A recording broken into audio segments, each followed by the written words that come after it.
Good afternoon, Owl parents. Mr. Hagedorn here with our weekly math update.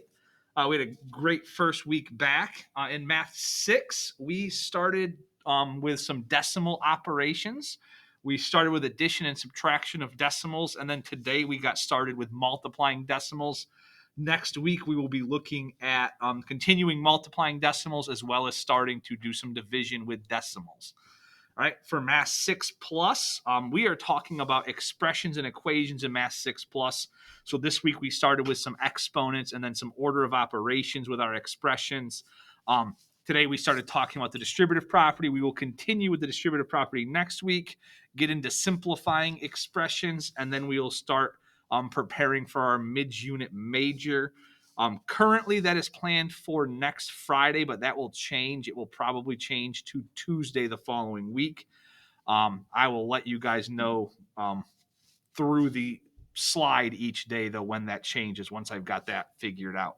All right, have a great weekend. Try to stay warm. I'll see everybody on Monday.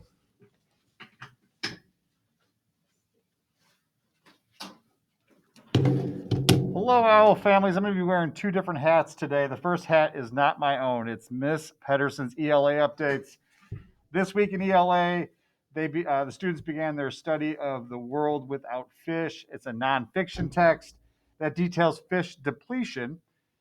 They worked on reading the introduction for GIST, vocabulary development, and answering text-dependent questions. Next week, they're going to continue reading for GIST using strategies to determine the meaning of unknown words in context and answering text-dependent questions as well. And they will take a mid-unit assessment next week covering those skills. And then on Friday, the students will be taking the iReady Middle of the Year Diagnostic.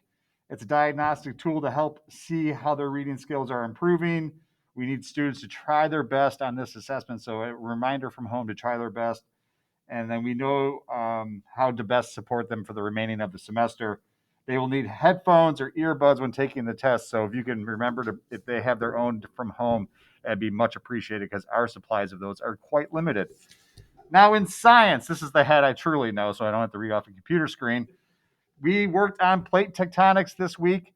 It's our new unit. It's actually a pretty large unit. We'll be doing it for the next 2 to 3 weeks.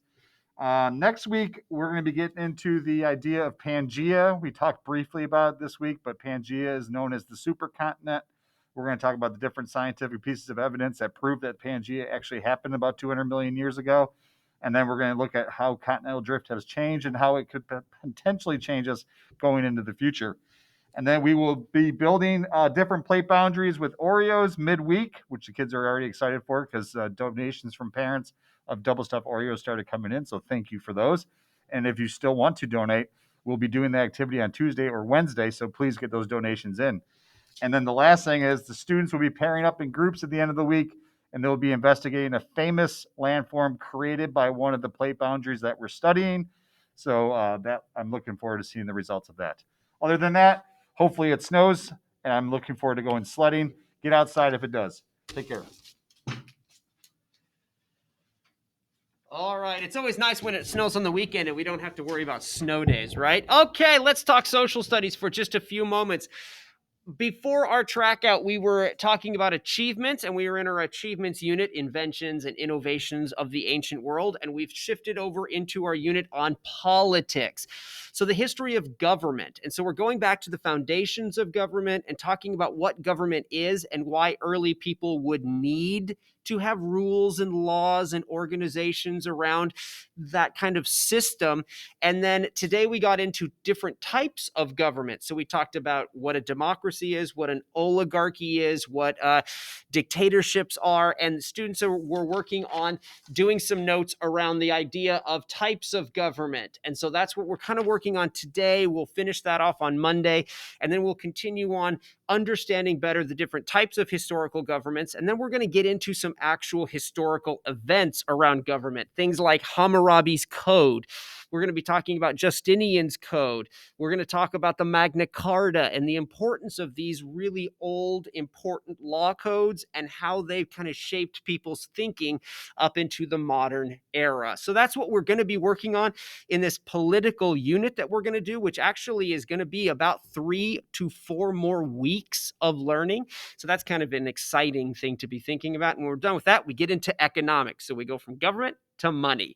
If you have any questions, if you have any concerns, if you need anything from us, please let us know. If not, have a lovely weekend, hopefully a white one, and we'll see you back here next week.